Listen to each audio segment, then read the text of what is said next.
or just substantially. I'm always nice the first time. And then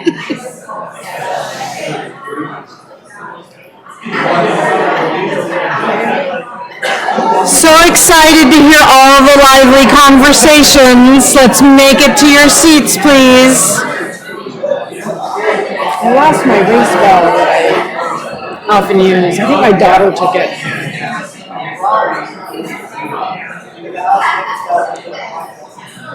All right, folks. Time to have a seat.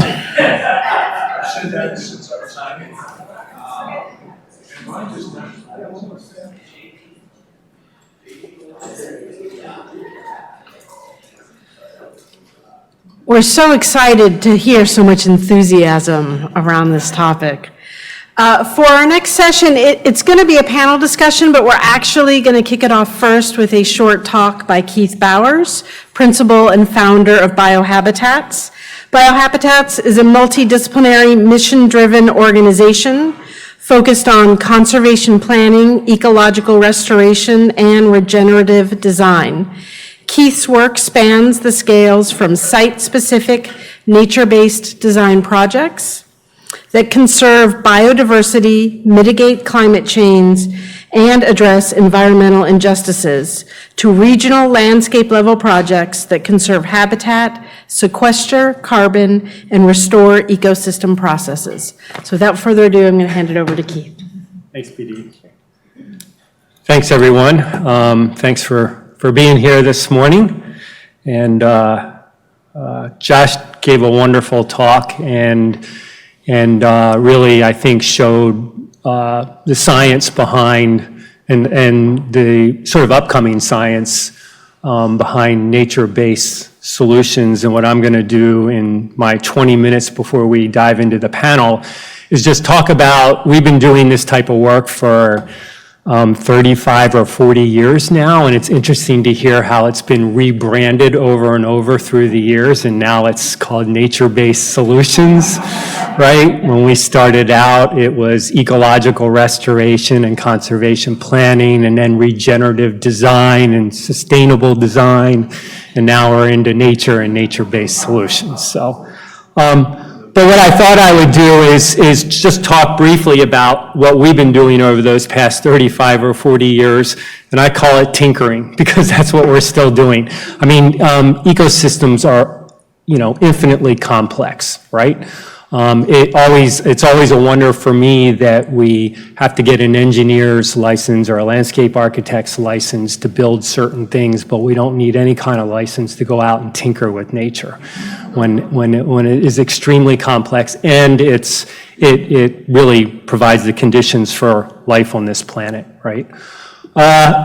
One of our first projects was back in 1989 when the Corps of Engineers came to us. The City of Washington, D.C., the Council of Governments of Washington, and said, we've got this marsh called Kenilworth Marsh.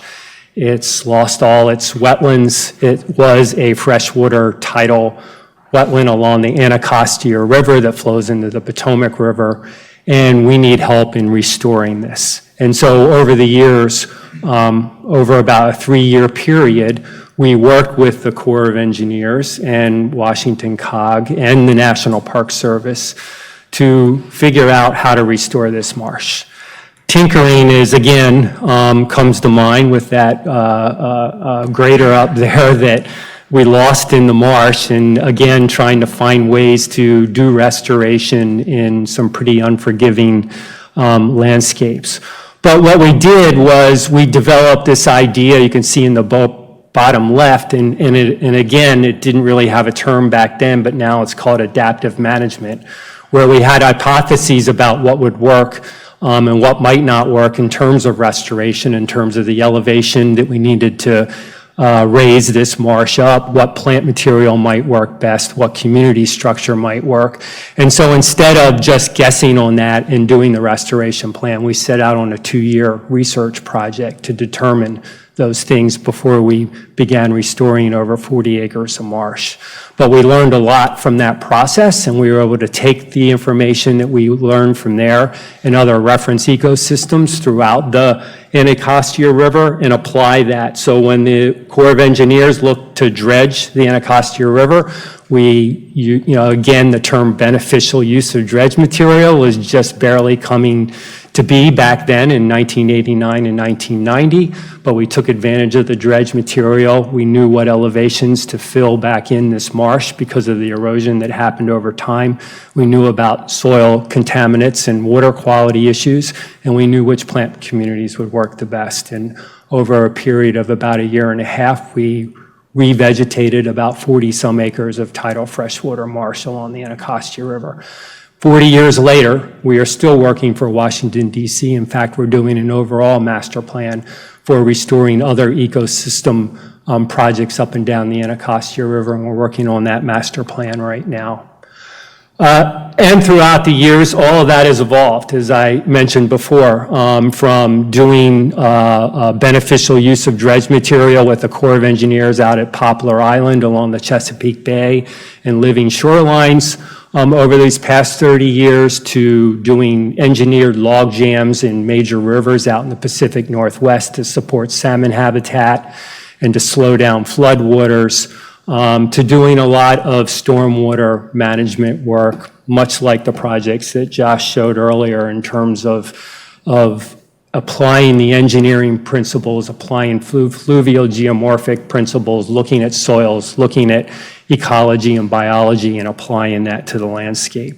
And then just recently, we worked with the city of Atlanta in doing a urban ecology framework for the whole city. So in terms of scale and depth of projects, it's really expanded throughout the country and from rural to urban areas. What we didn't know back then when we started Kenilworth Marsh, or we were just getting an inkling about, were several things. One was climate change, right? So back in the late 1980s and early 90s, climate change was starting to rear its ugly head in terms of issues that we needed to deal with. But it wasn't front and center in a lot of the restoration work we were doing. Now it's front and center, right? Everything that we do, we're looking at it from a lens in terms of climate change. Another thing that happened along the way is that now we're in this, what scientists are calling the sixth mass extinction on Earth of biodiversity. We're losing species at an accelerating pace. And that's, in South Carolina, we're also seeing those effects. And I would argue that the collapse of biodiversity is actually greater than climate change. We saw the collapse of biodiversity beginning before climate change because of fragmentation of the landscape, because of overdevelopment, because of pollutants, and because of invasive species. And whether climate change or not, that is happening. And it's happening now even faster because of climate change. And so the loss of biodiversity doesn't get much press out there, but we lose much of our biodiversity, then life on this planet is going to be really difficult for us. If we think it's going to be difficult because of climate change, we're in for a rude awakening there. And then the other thing that is come up is, and rightfully so, is this idea of environmental justice, right? The idea that we've created these sacrifice zones, the idea that we've taken and created these communities through redlining, the idea of climate justice and racial justice, and I would say that climate justice and racial justice all goes back to environmental justice, right? And so we didn't really deal with those issues back when we were doing Kenilworth Marsh restoration, and now all of these three issues, the collapse of biodiversity, climate change, and environmental justice, are front and center in all the work that we're doing. The other thing that we began paying attention to is this idea of ecosystem services, right? That we've identified all these services that ecosystems provide, sort of free of charge to us, but we're slowly degrading and impacting on a major scale. So we've got to be thinking about not only how are we restoring biodiversity, but what about carbon? What about nutrient cycling? What about photosynthesis? What about pollination? All those need to play a role in nature-based design that we work on.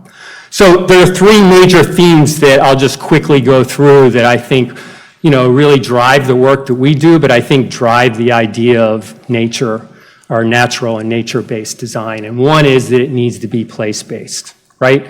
That you can't, while we can franchise a McDonald's or a TJ Maxx or anything all over the country, if not all over the world, you can't franchise nature to different places. What works in the upstate, as Josh just showed, is not going to necessarily work down in the low country because you're dealing with different geomorphology, you're dealing with different hydrology, you're dealing with different ecosystems. And so that's something that we need to be paying attention to. We know there are different ecosystems throughout the United States. We know that there's different, climate throughout the United States, throughout the region. And we also need to be paying attention to this idea of indigenous ecological knowledge or traditional ecological knowledge. And that needs to also play a role in the type of natural and nature-based solutions that we work on.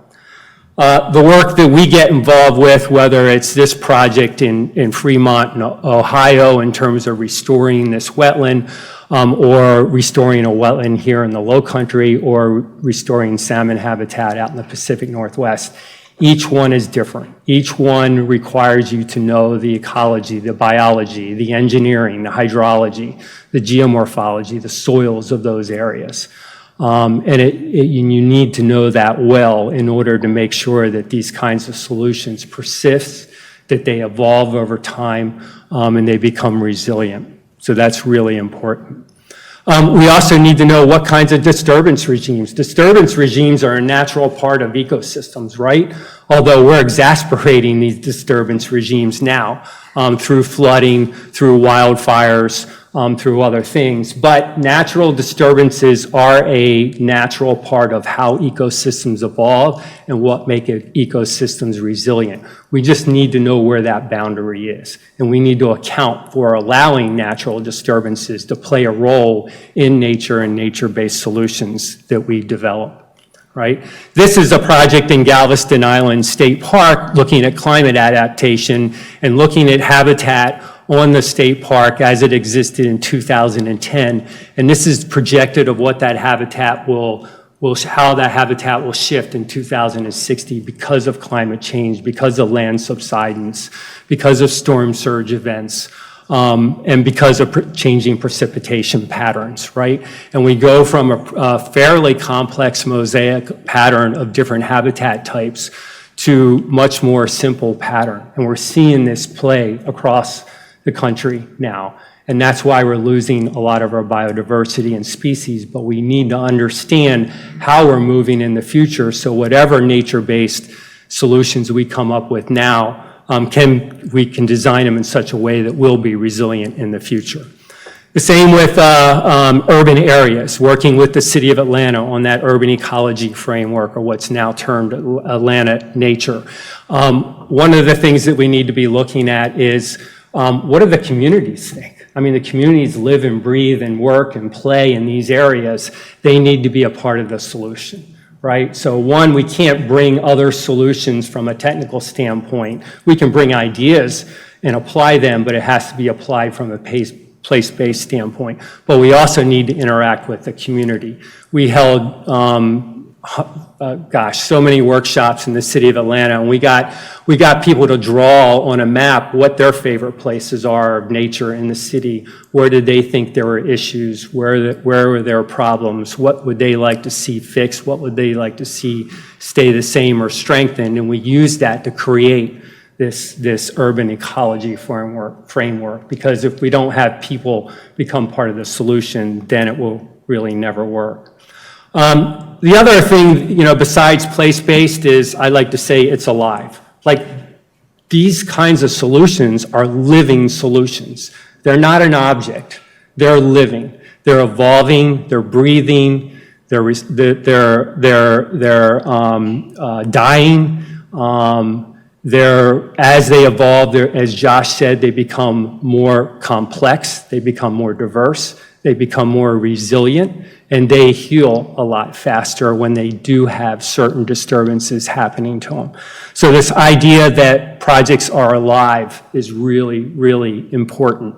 That whatever we're doing to the landscape here, we're looking at relationships, right? We're looking at living, breathing, transpiring, evolving relationships. We're looking at how life is connected, how plants are connected to certain animals, fauna, insects, microorganisms. We're looking at processes, and that's the big change, I think, from thinking about it from an engineering and structural standpoint. When you're thinking about objects, when you're thinking about nature, it's all about processes. It's all about nutrient exchanges. It's all about photosynthesis. It's all about different exchanges between the food web. It's hydrology and hydraulics. It's how land is being formed, how it's being eroded, and how it's being transported and changed. And so those processes become really important in natural and nature-based features. And whether you're building something like that engineered log jam over here in the Sandy River to support salmon habitat, while that log jam isn't necessarily alive, what it's doing is it's creating life. It's harboring life. It's embellishing life. And so we need to be thinking about that constantly as we think about these projects. And in fact, carbon becomes a really important issue, as we know. Bill McDonough, the architect, said there's 3 types of carbon. One is fugitive carbon, which is what we send up into the atmosphere. One is durable carbon that we're using in products.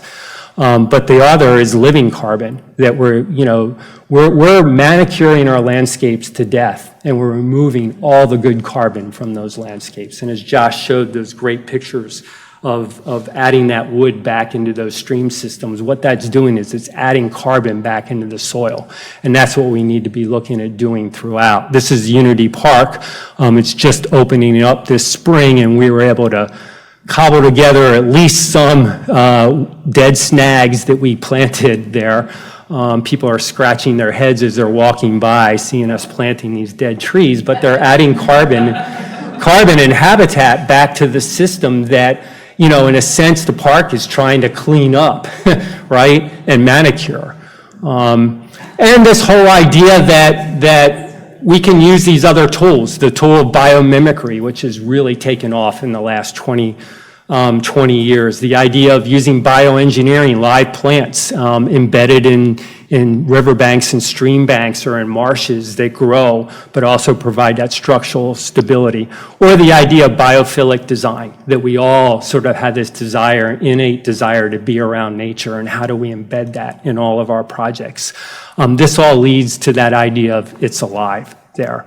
And working with Georgia Tech and the Eco Commons, their native landscape throughout the campus in downtown Atlanta, we're using that as sort of a living lab, right? We've embedded all these sensors in the landscape. We're looking at how this urban landscape can be somewhat of a remnant of a Piedmont forest in Georgia.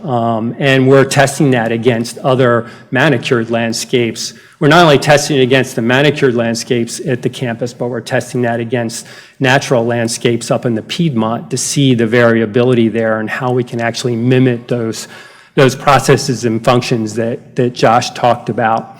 And then this project out at Fern Hill, a wastewater treatment plant where we were able to use wetlands as a natural wastewater treatment tool for the plant to remove nitrogen in the cool water temperatures before this water was released into the Tualatin River, which is a major salmon spawning river, which they can't survive with heated water. So we were able to turn what was engineered lagoons into a natural marsh system. And the great thing about this is now used by birders all over the region because the birds flock to this area now. So they have a Birds and Brew Festival here. They actually brew the beer from the wastewater treatment plant effluent. And they have birders here, and I think looking on his field guide, they saw some type of raptor out there that he's trying to point out. But, these kinds of natural and nature-based features can become part of the whole community here. And then lastly, I'll talk about this idea of riot of reciprocity, right? What we're trying to do is create this riot of reciprocity between and within ecological systems and between and within the communities that engage with these. This is Sidwell Friends School in Washington, D.C., where all their wastewater is treated in their front yard there in that hill. And it's then combined with stormwater, it's combined with the way they do their labs, and then all that water is reused as gray water in the buildings and as irrigation on their athletic fields. So when we talk about water, when we talk about sort of whole systems water like the city of Charleston, we need to be thinking beyond just storm surge and just stormwater. We need to be thinking about how we collect water, how we use potable water, how we treat and reuse wastewater, and that all needs to be thought of as one comprehensive unit there. In fact, they had their artist recitals out on the wastewater treatment system out here. So again, the community engaging with this. Out in San Francisco, the idea of this resilient by design. This is North Richmond, a marginalized community surrounded by some oil refineries and chemical plants, but how do we bring nature-based solutions into that community? How do we bring in local agriculture? How do we restore the marshes to provide sort of filtering of the water? How do we bring in more trees to filter the air and help clean the air? So it's this idea that every community should be brought into the fold and be a part of these nature-based solutions. Even here, thinking about Charleston and the proposed storm surge barrier or wall, there are ideas like the idea of a new kind of levee, a horizontal levee that over time, as we encounter sea level rise, this marsh migrates back upslope, right? So we're not losing the marsh per se. We're creating not only a barrier for storm surges, but we're also creating a way for the ecosystem that can keep up with that. And to get the community engaged, get them engaged in these ideas of planting all this dead wood and planting trees and shrubs, so it becomes a real community asset here. Or thinking about ways that we can live along the coast and how do we live or build responsibly and still maintain those ecosystem services and those ecosystem forms that are so important in terms of resiliency, like these primary and secondary dunes. This is up in Far Rockaway, right off the coast in New York City, after Superstorm Sandy, thinking about how they could rebuild that community out there, right? And then finally, I think we need to jump back at a much larger scale, right? We can do all these great natural and nature-based solutions here and there, piece them together, but if we don't think about the larger scale of how we're gonna maintain wild nature in a lot of our rural communities, then we're gonna lose. Right? We've got to find a way to maintain these larger scale conservation areas, and we're doing a great job in Charleston with Francis Marion Forest and the Ace Basin and Bulls Island, and in fact, that's like a Class 1 wilderness system out there. Many people don't know that.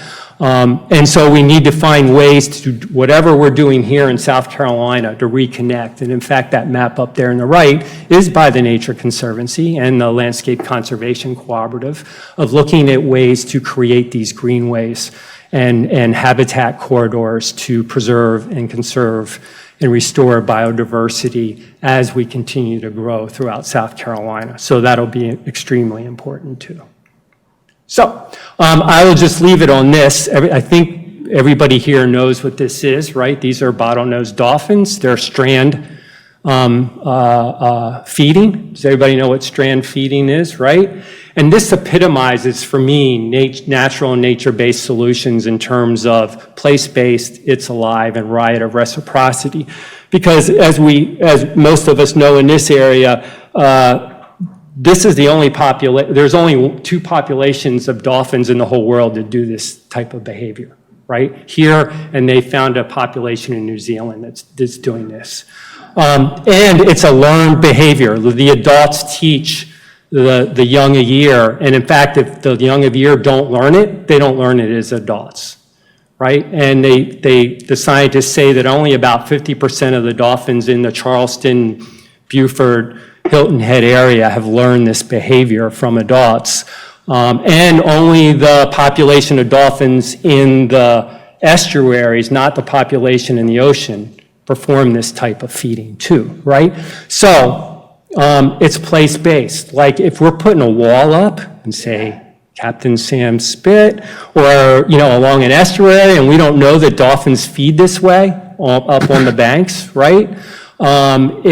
If we don't know that whatever we're doing affects these creatures from a living standpoint, if we don't know the sort of reciprocity, the right of reciprocity that creates in terms of having a healthy ecosystem, then none of our natural and nature-based features are going to work. So I like to think of the dolphins here the bottlenose dolphins here in Charleston as sort of the epitome of what natural and nature-based features should be all about.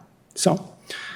Thank you. And what I'm going to do is ask our panel to come up, and we've got some questions for our panel to really dive into this a little bit more. Dr. Brandon Scully from the Army Corps of Engineers, Todd Martin from the City of Columbia, Dr. Liz Fly from TNC, Aaron Stevens from Circulus, and Dr. Regina Sephora from Verbalizing Visions. So give a warm welcome for our panel, please.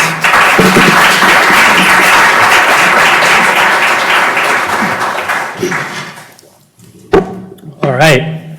So what I would first like to do is ask our panelists to briefly introduce themselves and just give us an idea of what their involvement is in natural or nature-based design, or what their interest is in this subject. So, Brandon, why don't we start with you? Sure. My name is Brandon Scully. I work for the Army Engineer Research and Development Center, and I'm currently on loan to the Nature Conservancy.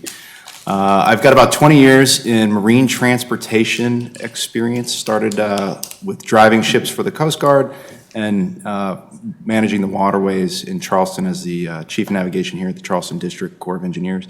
And if your question is why does that have to do with natural and nature-based features, it's because we own a lot of upland infrastructure that is at the water's edge.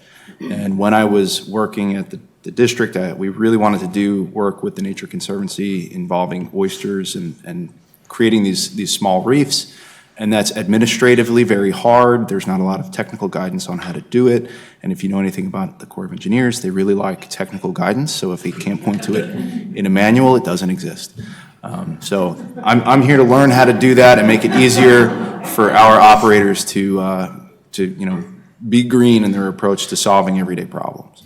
I was sharing a quick story with Brandon earlier that those dead snags you saw, we proposed that on our Army Corps of Engineers project, and they said, no, we don't have guidance manual on how to plant those, and you can't plant them. And we were able to work through the process and do all these safety guidelines for it and finally do it, but he's absolutely right. Yeah. So, Regina?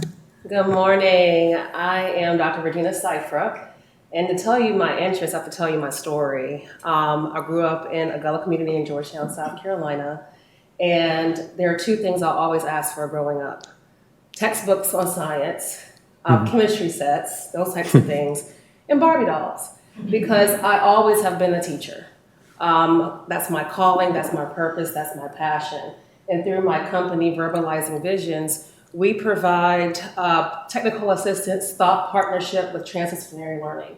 So what does that look like in practice? I would say 75% of our projects are through culturally sustaining STEM frameworks. I'm a multi-PI on an NSF ISO, Advancing Informal Science Learning grant, as well as an I-test, innovative technology experiences for teachers and students, or students and teachers.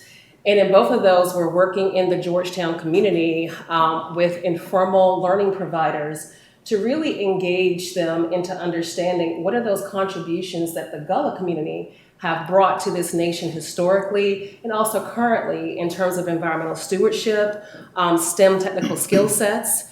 And in that process of uncovering, we've learned a lot that is really not leveraged about the community. A lot of the time when we learn about Gullah heritage, we think about enslavement, we think about the African culture, we may think about the food, but we don't think about environmental stewardship and sustainability. And so in order to raise up those next generation of scientists and engineers and just scientifically literate people, we have to embrace and give them a space where they really understand and learn who it is that they are, where they come from, and the contributions that they've made, and demystify those processes. And so my interest in this work is that we've been working with people like Joy, talking with folks like Liz, and we have a graduate school connection, but really just providing opportunities to blur those lines. The only reason why I'm not in a classroom in a traditional setting is because I wanted to change the way that we were teaching and learning. And so in order to really learn and be involved in this kind of work, we have to work with our students, we have to work with our educators, and that classroom has to blur into the full environment. So That's powerful. Thank you. Yeah, good. Liz? Is that loud enough? Okay.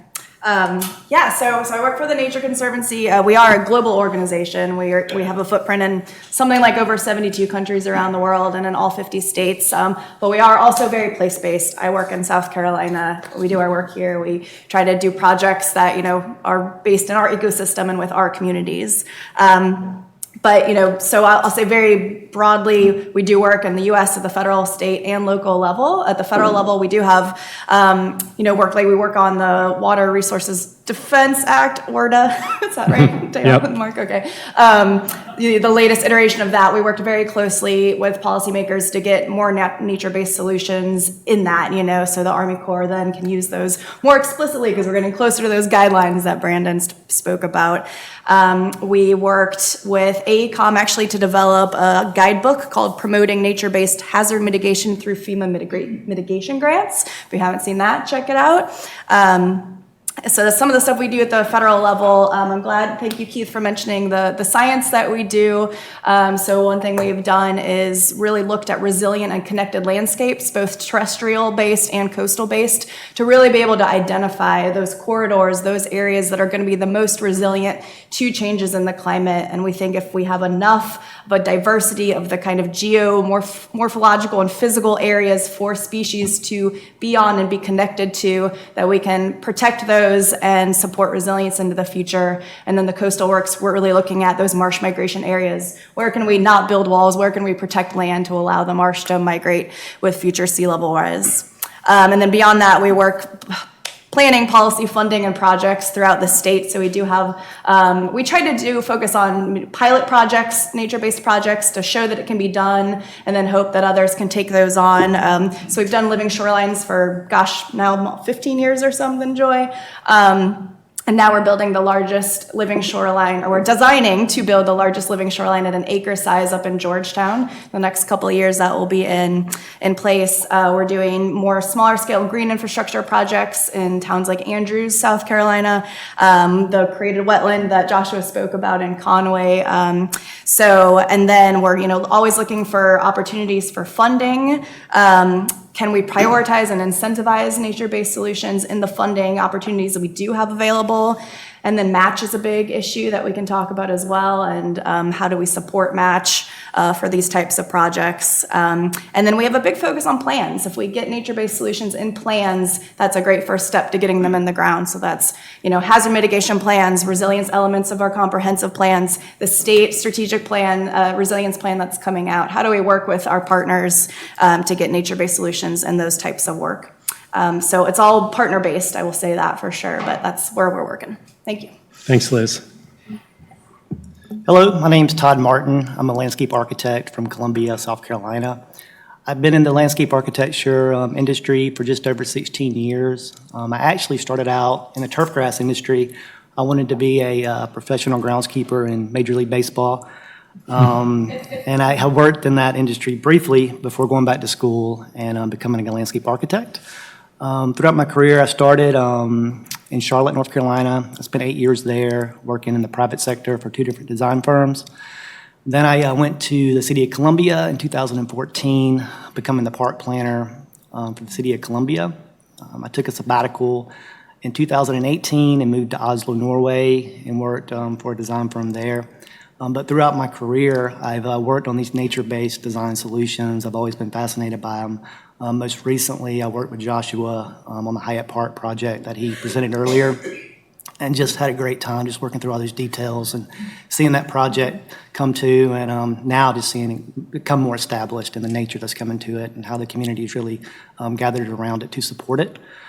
So just happy to be here today to have this conversation and learn from all of you. Great, thanks, Todd. Erin? Sure.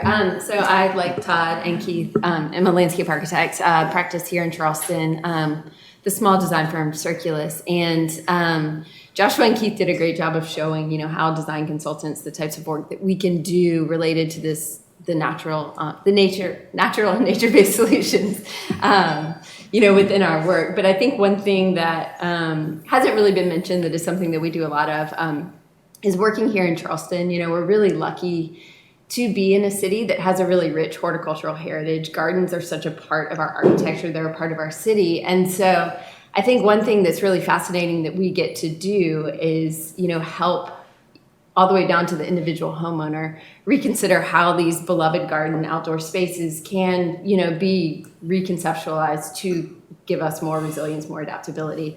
And I think, another component of that, and as Keith mentioned, the need for the large scale conservation is real, and I think the flip side of that, of letting wild nature have its space, is acknowledging that is inherently going to lead to humans living in more urbanized contexts. And so I think one really fascinating part of our work is figuring out how to make these urban contexts nicer places where people want to live, places that do have these natural elements infused in them, so that we get the benefits of the nature-based solutions, but also so that, people have the benefit of being around trees and plants and animals where appropriate. And so, I think it's really fascinating that we get to play at that edge of the man-made landscape and nature, and how they can work in harmony to create really, really thriving places for people to live. Thanks, Erin. So I have about 4 or 5 questions for you all that I will pose, and then we'll also ask the audience if you've got any questions for our panelists or comments as well. So we'll try to keep this as free-flowing as possible. So the first question to the panel is, in your experience, what have been specific barriers to implementing natural or nature-based solutions? So does anybody want to start? I'll say something. Great, thanks, Todd. As far as in my world, in parks and recreation, perception, I think, is a big one in the community. And not to a huge degree. I say most of the community is thriving and, begging for this type of infrastructure. We have a lot of support politically and with leadership also. But there is a small segment of the community that doesn't really see the value. They see it as danger, especially with water in certain communities, wildlife, that type of situation. So there's that component, and then I'd say maintenance, just making sure you understand the maintenance that you're getting into, and you're comfortable with, maintaining these type of structures. You have the budget to maintain these type of structures. You have the willingness to provide the education to provide, because they're completely different to what you're used to maintaining. So I think those would be the biggest things that we deal with. Yeah, I agree. I think that perception is an interesting concept, because I think a lot of people in theory love the idea of nature. I want, nature in my property, nature. But then once we start to implement it, sometimes they don't realize that, the flowers and the butterflies are lovely, but that also means snakes and mosquitoes and alligators. And so kind of embracing that nature is dirty and messy, and it can be inconvenient. It can. And I think being honest, that while these solutions and these design, ideas do have, immense benefit, there is a side to it that's not what we're used to, and just letting people understand that, we need to kind of embrace the dirty side of nature as well.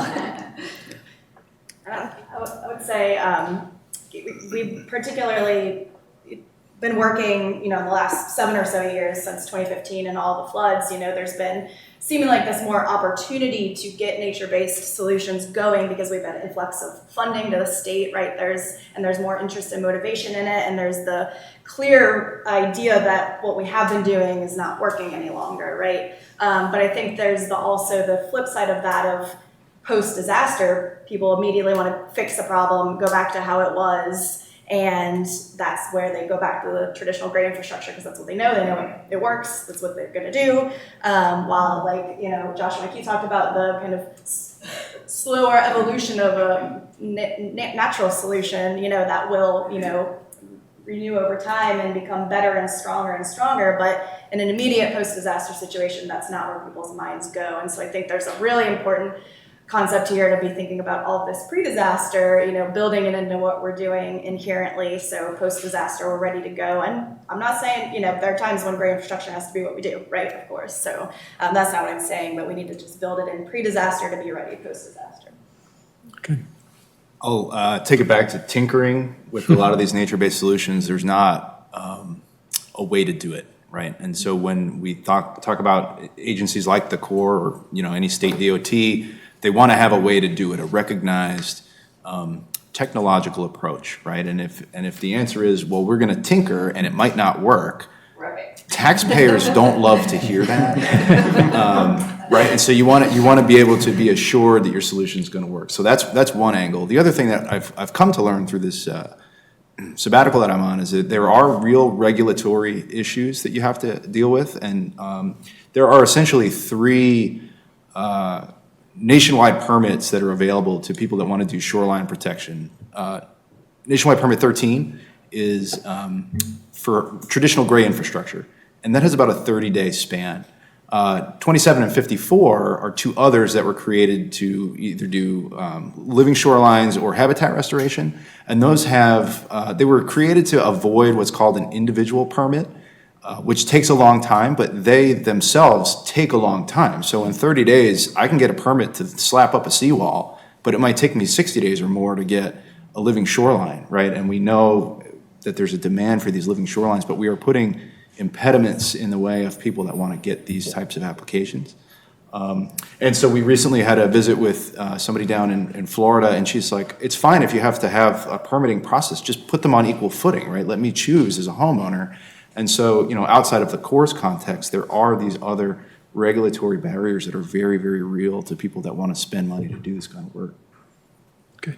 And I would say from my lens of the community engagement perspective, both the students that we serve and the people who support them, whether they're adults in buildings or their families, there isn't a lack of buy-in for the long haul, particularly when you hold up that child and what their future could potentially be. I think the barrier that we have is the business of how we do school, what we measure as student learning and growth, and what's valued in that, which is test scores, and not necessarily the skill sets and ingenuity that they're exposed to when they come out and they learn about projects like the Boyd Living Shoreline and how they engage in that and the kind of work that they do. That really is learning, but it's just not how we measure it. And then it's the business of how we fund things like that. The schools don't have a lot of the resources that they may need to be able to, again, blur the walls of what the classroom looks like, provide the opportunities for educators to not have to be the keepers of the knowledge themselves, but work with individuals like you in the room to be able to enact these types of projects with their students and their families. So that's probably the biggest barrier that I have, is the business of how we do school and what we measure as learning. Good. So I mentioned environmental justice is one issue that's playing a more prominent and pivotal role in the work that we do, and certainly needs to be playing a pivotal role in natural and nature-based solutions. So I'll ask the panel, in terms of sort of diversity, equity, and inclusion, how do we embed DEI into the projects that we're working on, or what are some of the roadblocks to doing that?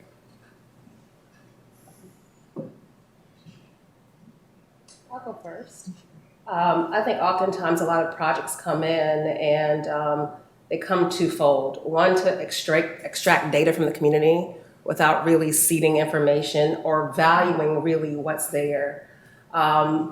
We often have an idea of what science looks like and who does science and what methods are valued, when communities who have been here for generations can tell you stories about what they've been observing and solutions that they may have that never get brought to the table. It's usually brought to them. This is what we want to do and we want you to buy in versus what is it that you know, what is it that you're doing, and how can we work together to solve this problem?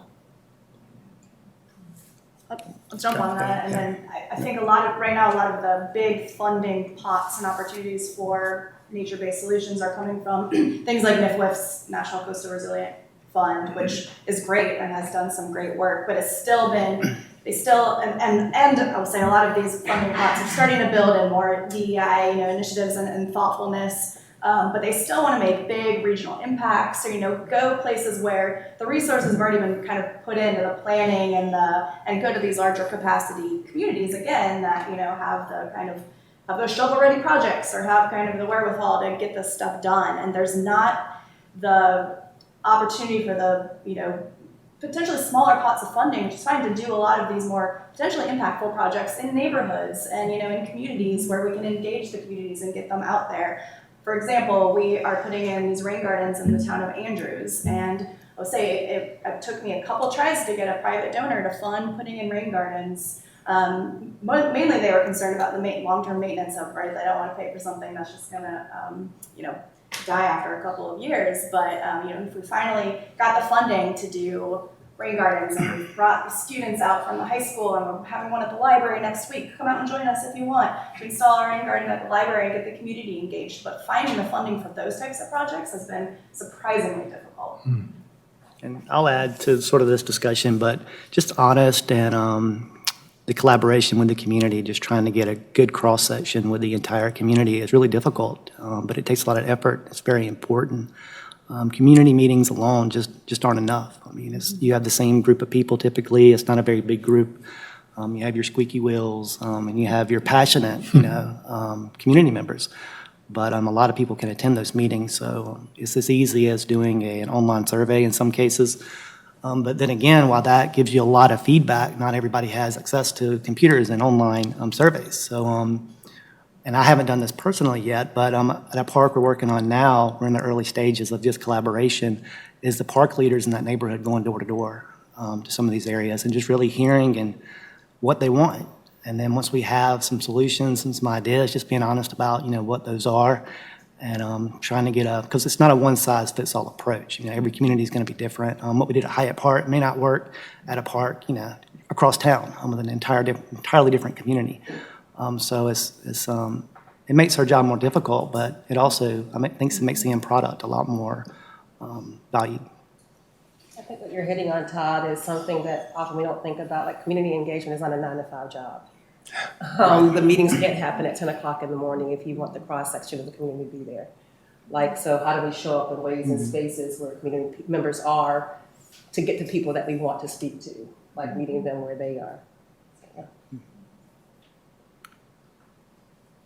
I would just say that, I agree with that. There's a very different use pattern for me and somebody who spends a lot more time, say, at a waterfront park, right? And I've never seen a venue of conversation happening at dawn or dusk at a waterfront park, right? It usually is 9 to 5, and that the people that are using it at dawn specifically and at dusk specifically are not the 9 to 5 crowd.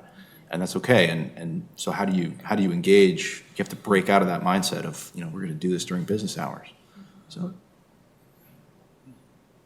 And I think in addition to the, community engagement and figuring out the right approach to these projects, also, I think something that is an interesting, flip side to that is the benefits that these types of projects can have for people. There's a lot of really fascinating studies out, in the last few years about how just exposure to nature and natural elements really affects, anxiety, depression, all of these issues you see from kids through adults. There's the well-cited study of the hospital rooms where the patients who can see a tree recover twice as fast, and I think now that we're learning how important, just seeing trees or, touching dirt is to our psychological and physical health, I think there is, an obligation to provide more equitable access to these things, especially in urban contexts where people might not have, the access to drive to the mountains for the weekend or hop on a boat and get out in the marsh. And so, how do we bring these natural elements into the city so that there's more equitable access to the very clear and quantifiable benefits of exposure to natural elements in our everyday life? The project that I showed in North Richmond in California in the Bay Area, San Francisco Bay Area, part of that project was about looking at disadvantaged or marginalized communities. And if you know the Bay Area well, there's a lot of hills around there, right? But after World War II, most of the African Americans that came out to the Bay Area to take advantage of the economic boom were redlined into the low-lying, marshy areas around the bay.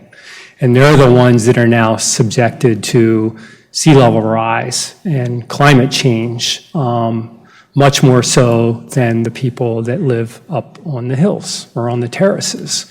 And their property is not valued as much. And so, we're, in this country, I think we value property more than we value communities, right?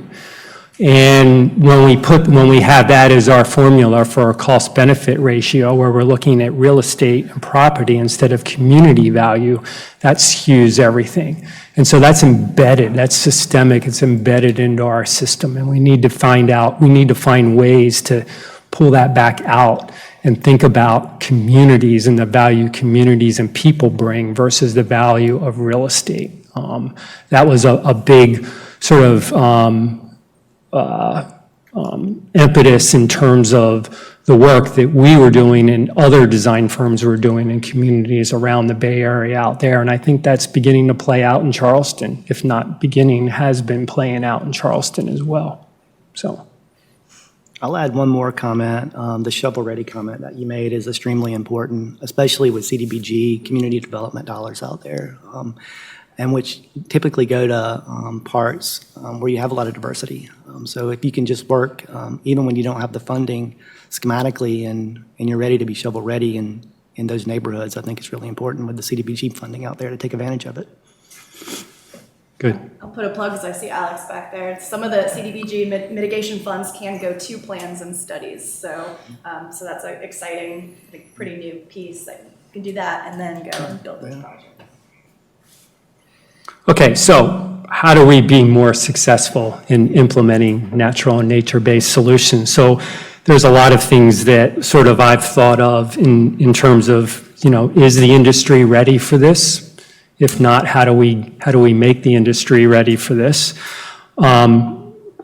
Regulations and incentives, we touched on that, Brandon, but I think we can explore that a little bit deeper. Funding, obviously, is a big issue. It drives most of what is being done out there, and still much of the funding is going toward gray infrastructure and not necessarily green or what I would like to call living infrastructure. Again, back to what Josh started out with this morning, the proven engineering or proven science behind this work, and not convincing people, but demonstrating to people that there is science and engineering behind how nature does things, and we need to find ways to better express that and codify that. Community buy-in in education and quantifying the benefits. So those are all things I think that are out there. Does anybody want to speak to any of those a little bit more in depth or talk about how we can make natural and nature-based solutions more successful? You guys are...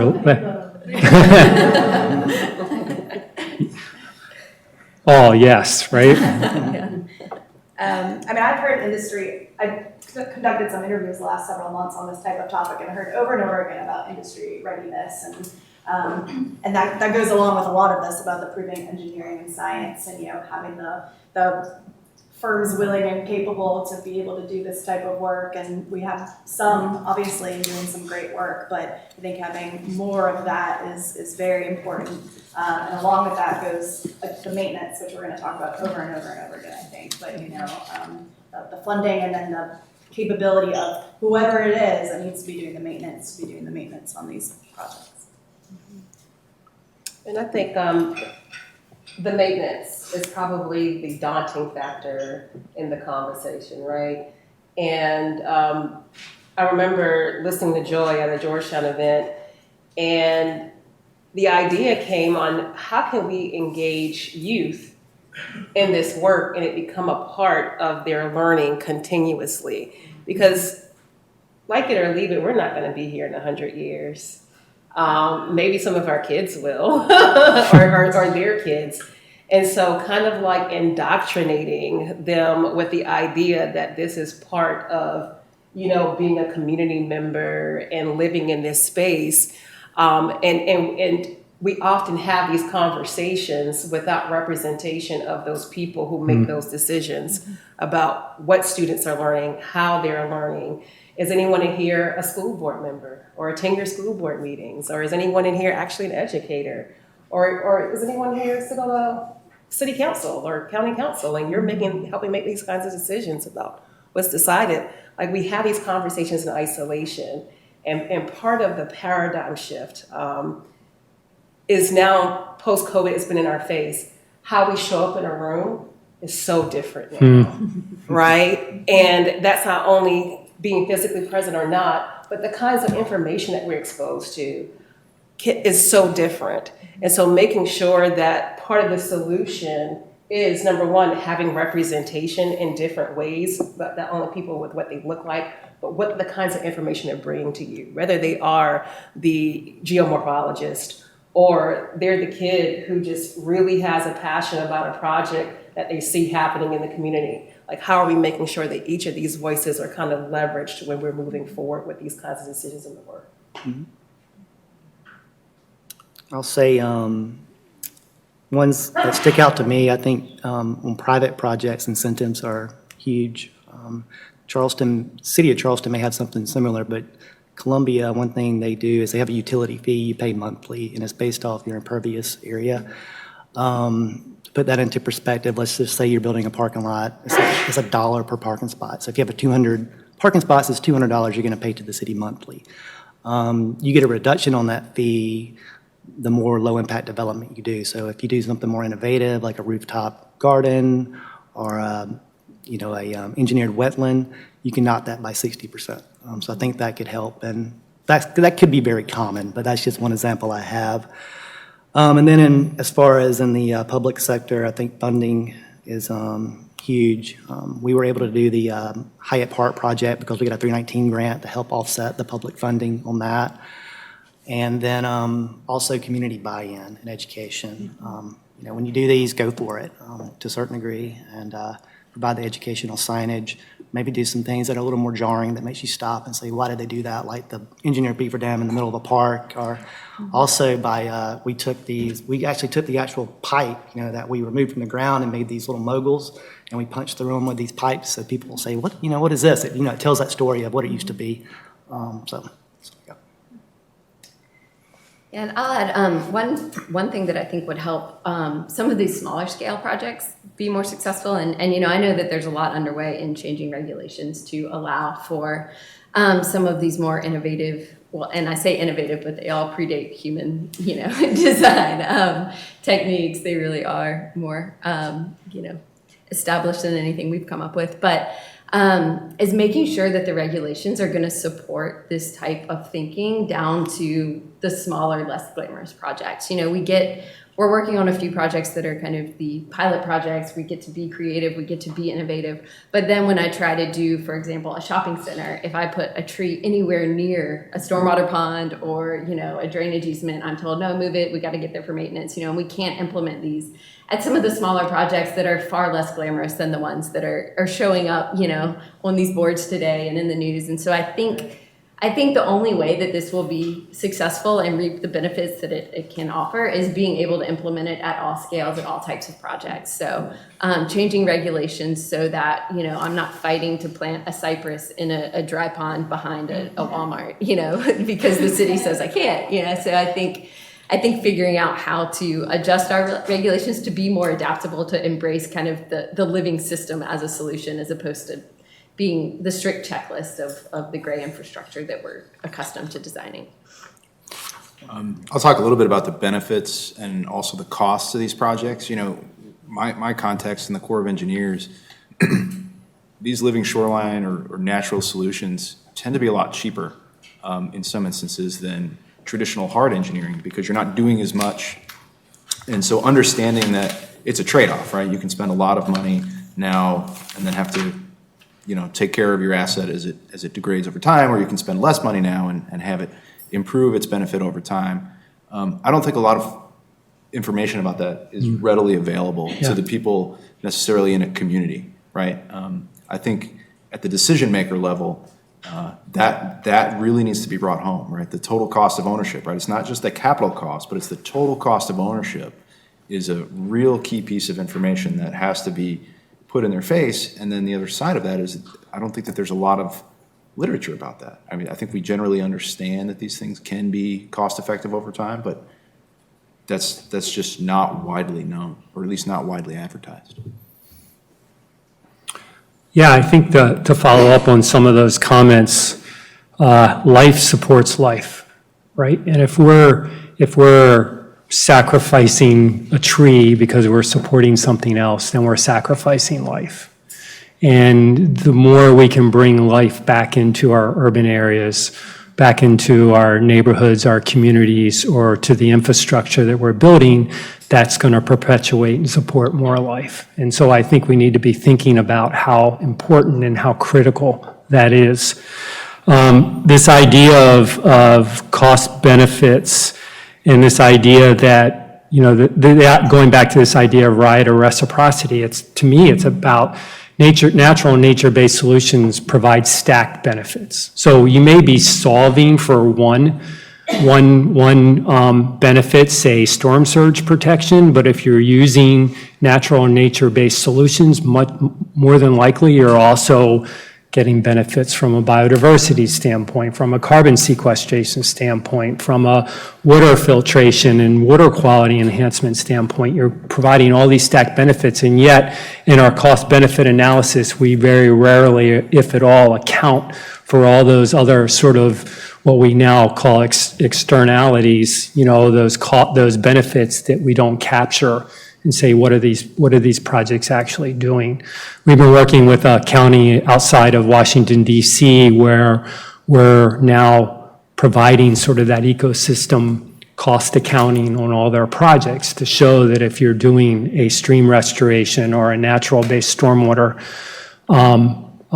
management area, that what does it mean in terms of carbon sequestration, and how do you equate that to dollars? What does it mean in terms of recreational value? What does it mean in terms of biological diversity or sediment retention and water quality enhancement? So I think we need to be incorporating all that into this type of work to be able to demonstrate to the public that it's not just about one issue, it's about really enhancing all these other different types of ecosystem benefits and cultural and recreational benefits that it provides. So a lot of you have touched on maintenance, right?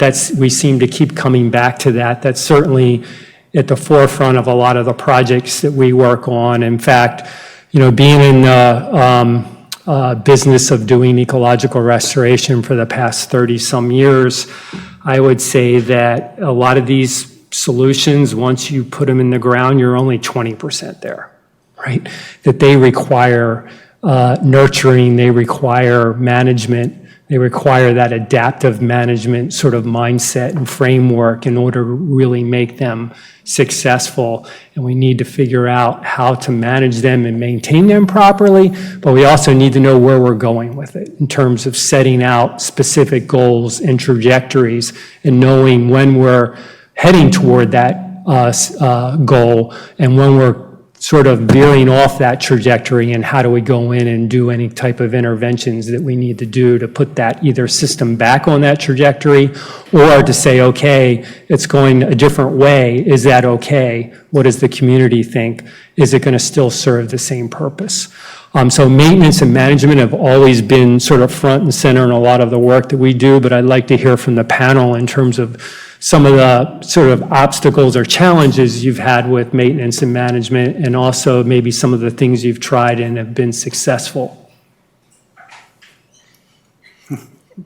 I'll jump in. I mean, I think training and education is huge in that. And I think, and Keith, we talked about this a couple of months ago, but training and education for Parks Department, local government staff that go out there and do the maintenance, or landscape crews that have contracts with local governments that do the maintenance for, grounds. And Keith has seen, guys go out there with weed whackers and decimate an entire rain garden or something, just because they don't know, they don't have the education on that. And so it's critically important that they know, and probably in the grand scheme of things, the maintenance of that rain garden, in addition to, whatever they mow, is not that much more, but they just need to know what to do in the different areas to make sure it happens. But I think there's also an exciting youth opportunity, youth engagement, and job opportunity down the road with this type of work, and being able to have the kind of specialty to maintain these types of systems that we need to be pushing. I think there's a lot of groups and NGOs and other groups in this room that could think about that type of thing as a training opportunity for the future. Yeah, I'll agree with what you said. I think education is very important, and not just for, say, the landscape architects and the people that are managing, overseeing this, but for the actual people in the field that's doing the work. I think providing maybe an incentive for them also, because, let's be honest, they don't make a lot of money doing this, and we ask a lot of them. We should pay them more to do this type of work, and they got to have a desire to want to do it as well. You can tell them all day what they need to do, but if you're paying them pennies, and they're not going to take it that serious. They're just not. I think Joshua did a great job with the projects he's worked on. Sorry, thought I had that silenced. With the projects he's worked on with us in Columbia, providing booklets on how to maintain these, giving picture ID. I think plan ID is important also. Even as a landscape architect, you work on so many projects doing traditional landscaping. It's a whole different palette. You have to go back and look at that again and get your head wrapped around it. And if you're not in that line of work, it's even harder, I would think. But he did a good job. He actually had pictures of invasive plants that were in that area, pictures of plants that were, good and beneficial to keep and, not mow down and rip out. So I think that was a really good piece that we're starting with now. But, it's a work in progress. We don't have the answers, but we're trying. And I think maybe just going off what you said, and it's important to keep the people who were, either designed or, thought of these systems engaged throughout, construction and through monitoring, because they understand the intention of the design and, what plants should be there, what shouldn't, and I think so often as a designer, I turn over my drawings and then that's it. And, that can be unfortunate, because to make sure that these are successful, you have to have that vision carried out through past construction, but also through, maintenance, and then monitoring the systems, for an extended period of time to be sure that they are functioning as they're intending, so that we can design them better in the future if they don't. I think that monitoring component is really important, so that we can design things that are easier to maintain next time if we understand the issues that come from, our previous work. Any comments? I'd say we've talked about, or I've personally talked about this in terms of, exercising regularly and eating your vegetables on one hand, or just like living life until you have a massive heart attack on the other, right? Gray infrastructure being a massive heart attack. You just live your life, and then all of a sudden it fails, right? NNBF being you eat your vegetables and you exercise, right? So Nice analogy. it's inherently challenging to get people to do the right thing all the time. It requires a tremendous amount of discipline, right? So that's you solve that problem. I think you solve the human condition. It's a big question. I would say it's what's the why? And again, this is beyond us. This is beyond our personal enjoyment of our front yard and it not being flooded. But this is about the generations to come and what they're going to inherit. And so we've got to do that youth engagement piece. We've got to engage their families. We've got to engage people in understanding that this is more important than your Algebra 1 score. I've got to be honest, it really is, because this is the world you're inheriting. And while it's important that you understand Algebra 1 because you might have to solve some problems as the engineer working on it, but if you don't get the why, if you don't get the why of these types of projects, then we're totally missing the mark, and we're going to be perpetuating this thing and perpetuating that gray area and not really being part of the solution. And I'll add to that comment. I was just down in Florida, and they have what's called grasses in classes, which I thought was really cool. They grow, spartina and juncus in the classroom. It's very easy to do, and they teach kids as part of their just schooling how to nurture these things, and then they use that when they do wetland restorations down in Florida. So they can see the where and the why, and then the how. And so from maybe it's they start in kindergarten, they've got this progression of getting them invested, and I thought that was just a really cool idea. So. Absolutely, and it opens up the opportunity because you learn everything, like what's the structure of the plant to the chemistry. There's so much that you can learn by doing, and again, by having the environment as the text. I'll put a plug. We do have that program in South Carolina too called Seeds to Shoreline. Sure. Great. Seeds to Shoreline. Can I ask a follow-up question? I'm going to point at Liz, but anybody can answer it because it goes to the education and training. I mean, I think a lot of us, at least in the room, say, yes, of course we know we need more education and training. But how does that happen? Who's in charge of, who's funding those programs? Because it needs to scale up, right? I live in a neighborhood with bioswales that are about, Erin, 10 years old at this point. 7, 8, yeah. But you wouldn't know by looking at them in terms of their growth, because I think the neighborhood's on its 4th landscape contract, because they can't hire somebody who knows how to steward it, right? And even the people who live in the neighborhood who get frustrated about how it looks but don't actually know how a bioswale functions will become landscape warriors and go out with a weed whacker. So I just want to push out, because it's clear that education and training, but it feels like who's going to do this? Who's going to fund it? How are we going to scale it up so both the public sector and the private sector, because both are stewarding these landscapes, that even if we have talented landscape architects designing these things, we seem not to be able to have the people who whether it's the literal person living next to the bioswale or, right, it's whoever has the contract to take care of it. We can't seem to find the bandwidth. And so right, how does that happen? So I will say I don't have the answer to that. I would love if that is a topic that we think we can make progress on, that is a second workshop topic, and we dig into that and we figure it out. We got to bake these trainings and things into kind of things that are already happening. And so let's have a discussion about how we do that, because I think we could make some progress on that.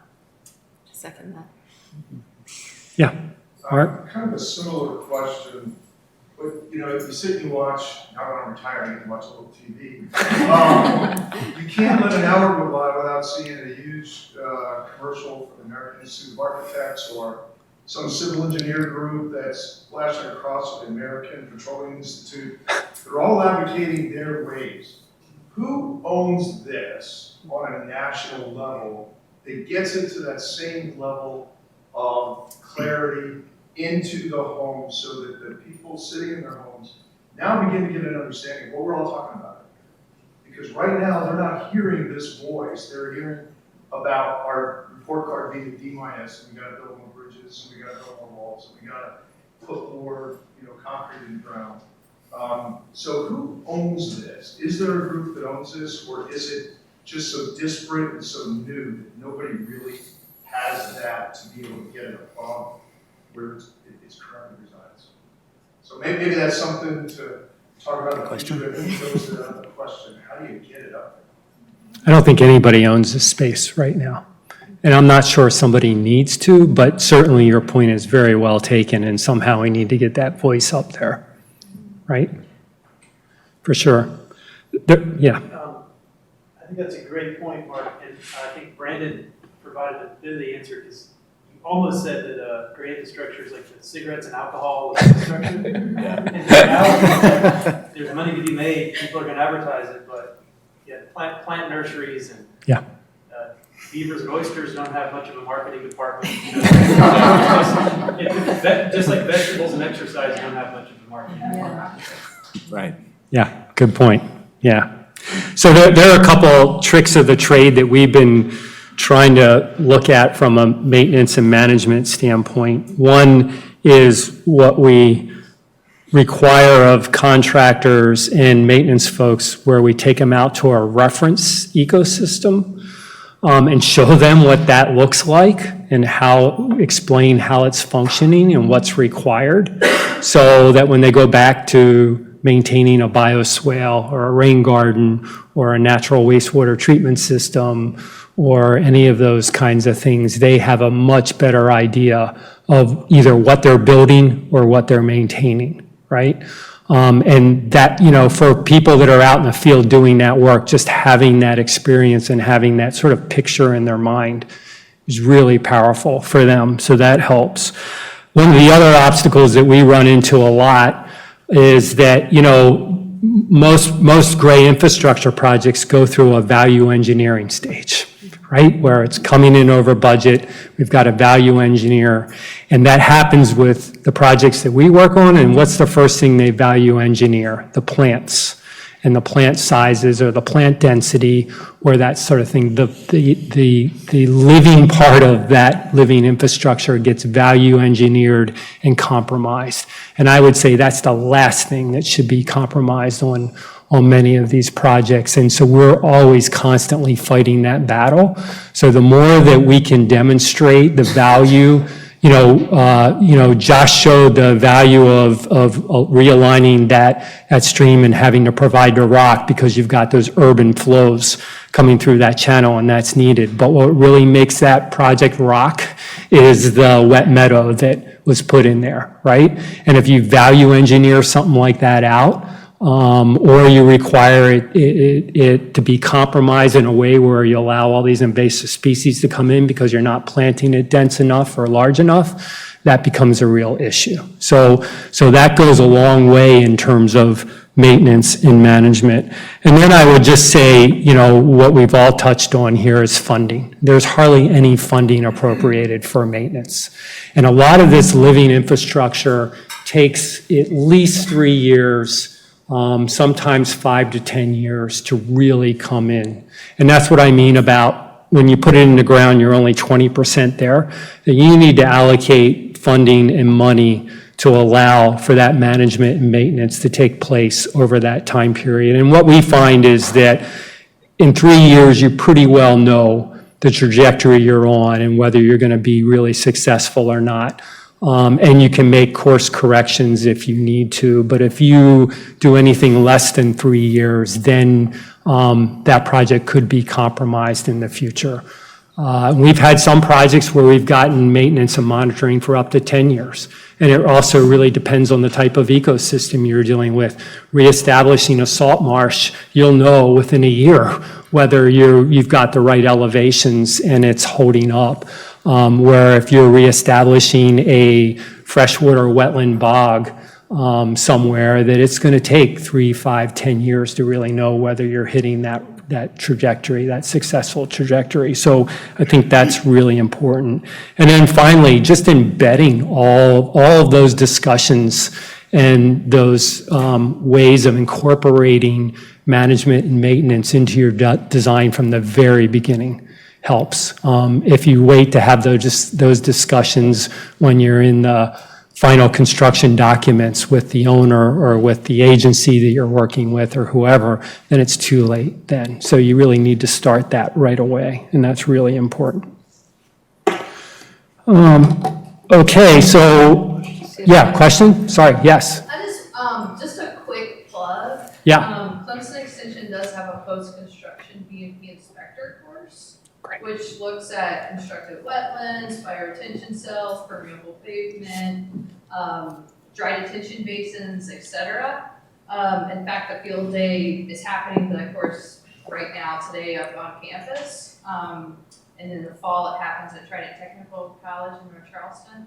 So I just want to put that plug that like some of these, foundational things are in place. Could they be built upon and evolve? Certainly evolve. I think one of the challenges is that these practices are so site-specific, right? So we're teaching inspection and maintenance, but then having the skill set to be able to then apply that, to a site-specific and the challenges that are unique to that site is what's really needed.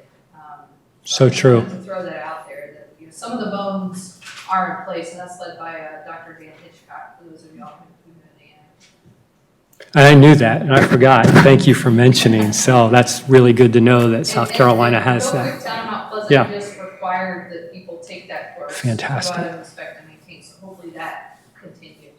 Yeah. And one last comment before we leave the maintenance sector. I think, and Liz hit on this, partnerships with local nonprofits are great because they're very eager to do the work. They have the knowledge to do the work, and it's a very simple tool to help offset the maintenance. So we have a couple minutes here. Do any of you have any questions for our panel? Been my experience that elected officials have the attention spans gnats. So how do you deal with that? Because we're all deep thinkers here. And you got other people that are kind of flipping around from issue to issue and don't have time to sit down and listen to what we say. So how do we deal with that? Great question. To me, it's how we engage. Oftentimes, it's not the 5 minutes that you get during the meeting. It's the ask for coffee, at 6 o'clock after Bible study, or to have the conversation. But we have to have that engagement factor, because oftentimes it may just be an ignorance, a lack of knowledge, or maybe like a realigning of values. Like this is what your constituency is asking for, and this is what we're seeing. So. But is it a magic formula for it? No, sir. But it's a groundswell of people who make their public officials pay attention. A groundswell. Yeah, the community's huge. If the community's bought in, the public official will be bought in my opinion, in my experience. Yeah, I really appreciate all of the discussion, and I'm going to just remind all of everybody who's been speaking here. I'm with E&D, and I'm the recovery mitigation chief, so we do mitigation planning and mitigation grants. We really have often identified the challenges of funding, as you guys have noted. So a lot of this is just socialization and people not knowing how to get started on something like this. But what I'd like to ask the panel is kind of circling back to the social justice and the diversity, equity, inclusion. Is a lot of the challenges we see as our less well-resourced communities are the ones that don't have the money maybe for even developing project ideas like this. They don't have the technical expertise, and we're looking at ways to try to put together a consortium to support that. But I just wanted to get your ideas on what can we do to make the knowledge and the ideas and the expertise that you guys are offering. How do we get that to the communities that are not in Charleston, that are not, the resource communities that have GIS departments and have a strong team already to kind of think through what these opportunities might look like? Such an excellent question, something we're grappling with certainly, and thinking through how to do that. I think there's a couple of different ways. I know that the State Office of Resilience is working to bring capacity to those counties and communities. I've had a lot of conversations with, county administrator and, ex-county that's like, I do these 5 million things. There's no way we can even think about, thinking about plans or anything. Like, how do we even deal with, whatever. So yeah, I think,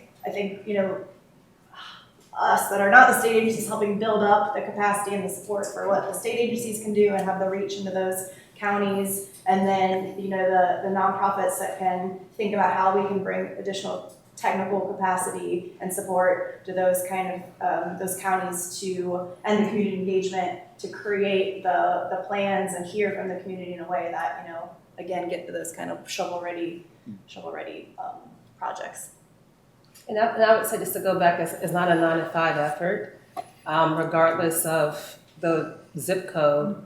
Where there's people, there's culture, and that culture has some kind of way of communicating with each other and getting together. And so how are we showing up in those particular spaces to leverage what already exists, and where there might not be the technical capacity, there is the concern, there is the buy-in that this is the land that we live on. These are the people who I work with. These are the people who I see every day, or people who are my blood, right?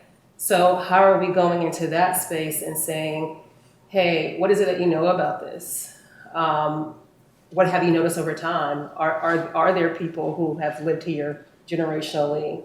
How are you getting together? And can we come in this space and listen and learn and maybe share? And again, when that buy-in is there, that interest is there, then I think the technical assistance can then come when it's more formalized. But it's often not a lack of concern. It just might be a lack of how we are approaching it. And it's the who sometimes come into that space too. Oftentimes we come in, I have a PhD in molecular biology, but I don't use that jargon when I'm talking about certain things, right? So it's how we're communicating about it too. I just want to add to that, the Nature Conservancy has been engaging in the North Coast region of South Carolina for several years now, and we've been thinking about how to build capacity and thinking about things like, well, would a community practice work, or something, a network of smaller towns that don't have the capacity, and but I cringe at the phrase community practice these days. People don't have time to engage in extra events or things, and so I'm still I don't know the answer to it, but it's a huge barrier that we need to be. Maybe one way is either they participate in these exchanges, or we bring these exchanges to them, right? That, we've talked about that, whether, it's, we're starting off in the low country, and we're starting off here in Charleston, but can we bring these types of exchanges on a volunteer basis to those communities to at least bring that information to them and help them figure out ways to get funding or to get action wherever they need that from the state or grant opportunities or funding opportunities or that sort of thing. So, Joy? I just want to make a note that it's not as simple as going into a community and saying, hi, tell me what you need. These relationships take time. That's what Regina's saying. So Liz mentioned our work with the Nature Conservancy for years. It took us years to get into these communities, to make these relationships, to bring that level of comfort so that we could have these very truthful conversations about what was needed. Can we help? What can we do to help with that? Do we bring in other resources? Do we need to bring money to the table? And we worked our way through that, but it took us years to get into those communities. And so, something I want to just make sure the Office of Resilience or ED or somebody knows, when you're, just keep that in mind. When you're going into these communities, finding folks that can help you get into those communities, and it's going to take time. It can't be as fast as I'm going to get in there, and then next week we're going to have some money, and we're going to identify. I think parallel to that, and that's an excellent point, Joy. Several years ago, we've been working throughout Baltimore and the surrounding area in Baltimore County and Baltimore City for decades. And most of the work that we were doing were in white, affluent communities. That's where all the capital funding was going. And we finally sat back and said, well, let's do a sort of a needs assessment. Let's look at what are quality issues. Let's look at environmental justice issues.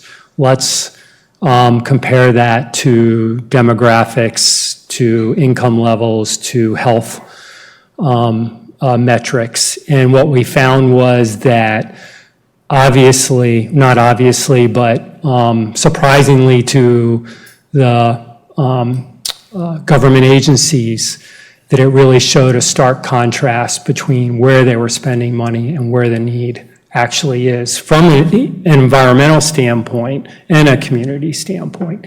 And so I think those kinds of studies are really helpful on that level, combined with what, Joy, you were talking about, and Regina, you've been talking about, is taking the time and investment with these communities. And if both of those then can be, sort of married up over time, then I think you really got something powerful there.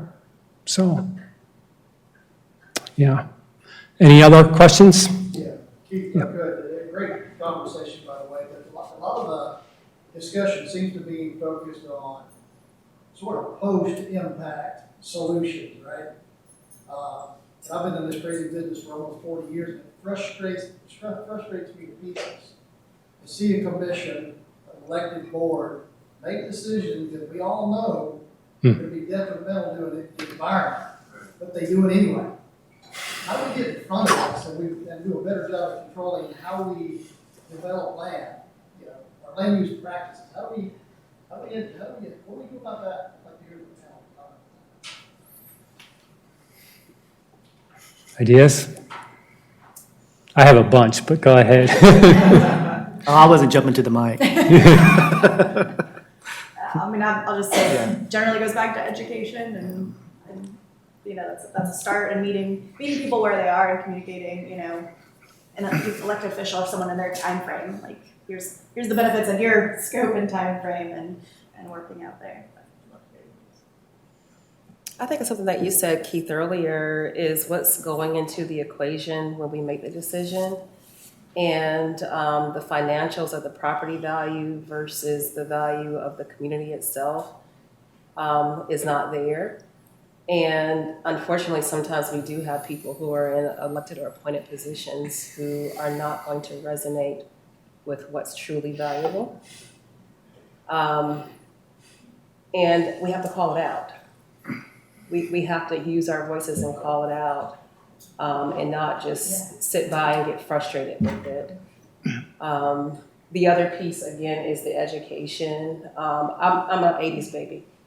And so I remember all of the advertisement about don't be a butthead and don't be a litter bug. I really remember these things. And so there were images placed in my mind about what it would look like if everybody tossed their Happy Meal box out the window. And we built models on what that would look like. And it became something that was, that's not the world we want to live in as kids. And so while we as adults, we're still trying to figure out how to do this, if we invest in them, again, it will be their inclination and their nature that this is the world that we want to live in and this is how we interact. It's important to understand what I just said, that they still have a problem making the right decision. Mm-hmm. It always seems like they fall back on the regulation. Well, the regulation allows this. We can't work against that. So I think a couple of things. I showed that at the end of my slide. I showed those big greenways, green print ideas. And there's a big disconnect between the TNC and the other conservation organizations and regional governments that are doing these big plans and what happens in a local municipality. And very rarely do we as the public get really invested in comprehensive planning or zoning, because that sets sort of the armature, the infrastructure for what happens. And if we're not really invested in that up front and pushing for those ideas in those plans, it's not going to trickle down, or it's going to be very hard to trickle down. And what we're going to be doing is these constant interventions, these small-scale interventions to try to fix the system after we put in this gray infrastructure or armature that's going to be really difficult to change in the future, right? And somehow we need to marry up that larger scale vision of natural areas, greenways, conservation areas with what's happening in our urban areas, in the areas that we're developing. So we blur those boundaries and they become one and the same. All right, thanks for our panelists here.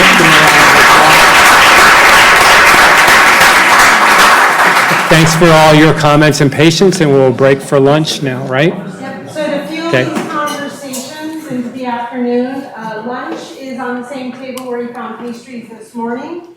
And then if you move farther into our space, there's a series of white tables with black chairs in the studio area. And we invite you to eat your box lunch and continue your conversations there. And we'll let you know when we're coming back into the room for our keynote speaker.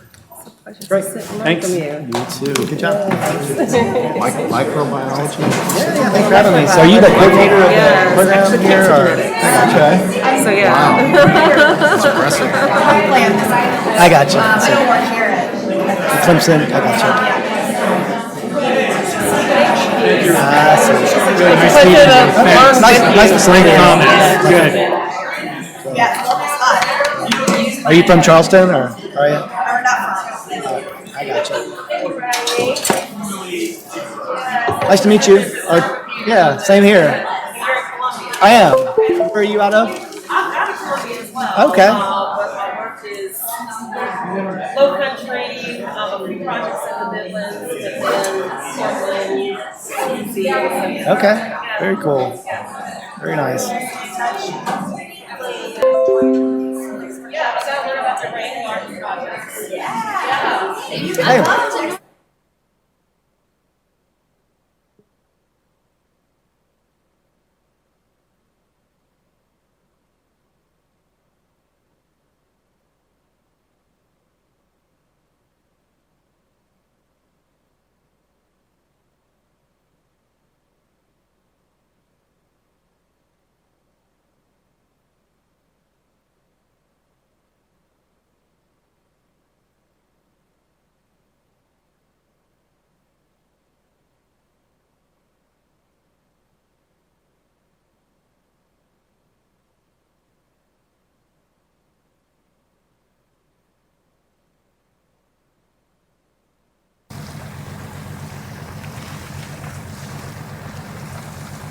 Well, I started working on the water in